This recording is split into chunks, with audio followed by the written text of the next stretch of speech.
Bonjour, alors nous sommes maintenant avec Sandrine et avec Marie-Noëlle. Sandrine est enseignante en collège, enseignante de mathématiques. Marie-Noëlle est professeure des écoles. En CM. Alors, vous venez, c'est pas la première fois que vous venez à Ludovia, et là cette année vous êtes venues toutes les deux ensemble présenter un projet commun. Alors déjà ça m'intéresse que c'est un projet commun entre une enseignante de collège, un enseignement de collège, niveau collège et niveau primaire. Donc ça c'est, mais surtout pas dans la même zone. En effet, donc moi je suis enseignante en mathématiques dans un collège en Haute-Garonne, en banlieue toulousaine. Et donc moi je suis professeure des écoles à Mazères en Ariège. Et on a monté ce projet à l'édition de Ludovia, l'édition précédente. Voilà, ouais.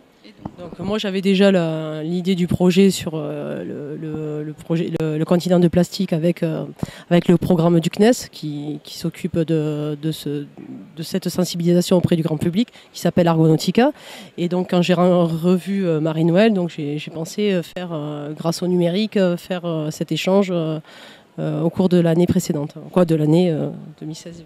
Alors je pose une question parce que le continent de plastique, qu'est-ce que c'est le continent de plastique ?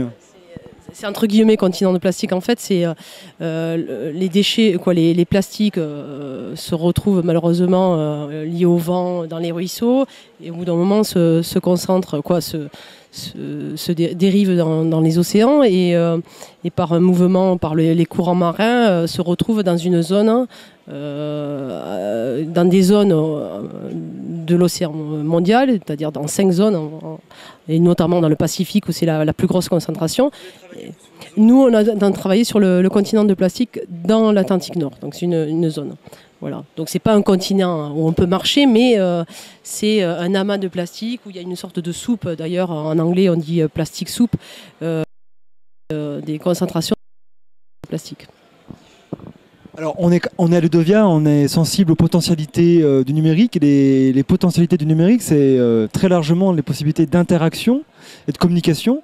Alors dans votre collaboration, j'imagine que ça a été une dimension forte du projet. Vous pouvez nous détailler un petit peu quelles modalités, quels outils, quels dispositifs en fait vous avez mis en place pour cette collaboration ? Alors le but de ce projet-là, c'était quand même la réalisation d'un livre numérique dans lequel contribuaient à petite échelle les élèves de CM1 de ma classe. Donc, un livre numérique, c'est un document en ligne avec plusieurs pages et qui intègre différents médias, que ce soit des vidéos, toutes les réalisations faites par les élèves durant l'année sur ce projet-là. Et donc ce projet permet de développer des compétences de coopération, communication, des échanges avec les collégiens et de développer forcément la motivation parce que du coup les élèves se sentent engagés et par le projet ont investi ce projet et ont travaillé plus facilement. Et qui a été le plus impressionné, les grands ou les petits dans ce projet ? Alors, les miens étaient hyper dynamiques puisque j'ai fait participer les élèves de l'atelier, une classe de 4e, une classe de 3e, donc ils ont été hyper... Alors, le continent de plastique, on sait ce que c'est. Alors, l'atelier, qu'est-ce que c'est que l'atelier ? Alors, un atelier scientifique est un dispositif du rectorat, de rectorat, en l'occurrence le rectorat de Toulouse. C'est l'action culturelle qui les développe, donc c'est pour favoriser en fait les projets autour d'un partenariat scientifique. Donc là, c'est un chercheur qui s'appelle Loïc Ténange, qui travaille à l'université de Toulouse, qui est venu expliquer un petit peu toutes les conséquences. Voilà, une fois, il a suivi, il est venu une fois physiquement, mais après il avait un emploi du temps. Mais après il a suivi au niveau d'un échange mail, etc. Et d'un questionnement. Donc ça et aussi j'avais un autre partenariat qui était le CNES qui nous a soutenus dans notre démarche en nous offrant un accès à leur site et aussi en participant à des rencontres météo-espace notamment. Donc c'est vraiment un dispositif qui est très, très important, notamment pour la diffusion de la culture scientifique. Alors moi je suis très curieux, je comprends, vous faites un livre numérique, mais est-ce que c'est que la classe de primaire qui le produit? Quelle est l'intervention et quelle est la collaboration, quel est le mode de collaboration entre les élèves de primaire et de secondaire concrètement, un jour de classe? Alors, concrètement, nous, on a utilisé un mur collaboratif. Oui, Padlet, c'était un Padlet, donc ça permettait de ne pas choisir une date avec une heure. Donc moi j'ai pas d'emploi du temps, j'ai un emploi du temps, j'ai plusieurs classes, donc elle a l'emploi du temps où elle a qu'une classe. Voilà, c'était asynchrone. Voilà, donc les élèves de 3e, on a commencé par les 3e. On a commencé par l'atelier scientifique où on a filmé le chercheur, l'intervention du chercheur qui est venu dans notre collège. On l'a mis sur le Padlet, donc les élèves de CM1 ont pu visionner cette sensibilisation.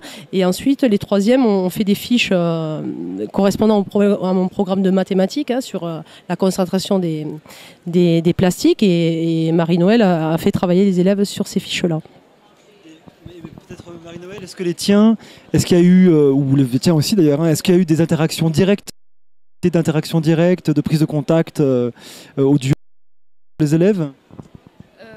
Non, on s'est vu après à la remise de cas, vu que, donc on a le Didactica qui est un concours organisé par Toulouse sur et donc cette année on a été lauréat à ce projet et donc du coup on a les collégiens, certains ont juste 5 sur place rencontre. Et sinon jusque là c'était échange de mails, de documents sur le Padlet. Ils n'arrêtaient pas de me demander quand est-ce qu'ils nous envoient. Parce que souvent c'était des fiches ils prendre et puis du coup voilà, ils étaient ils attendaient vraiment, ils n'arrêtaient pas de me demander quand est-ce que... Ok, merci. Alors Marie-Noël, Sandrine, stop ou encore l'an prochain vous continuez une collaboration? On va essayer de reconduire le projet avec une problématique aussi importante qui est la pollution de l'air, la qualité de l'air, notamment au niveau de la respiration. Donc on va essayer de trouver quelque chose de très intéressant, j'espère. Merci. Et donc on se revoit, j'espère, Ludovia, numéro 14. Merci.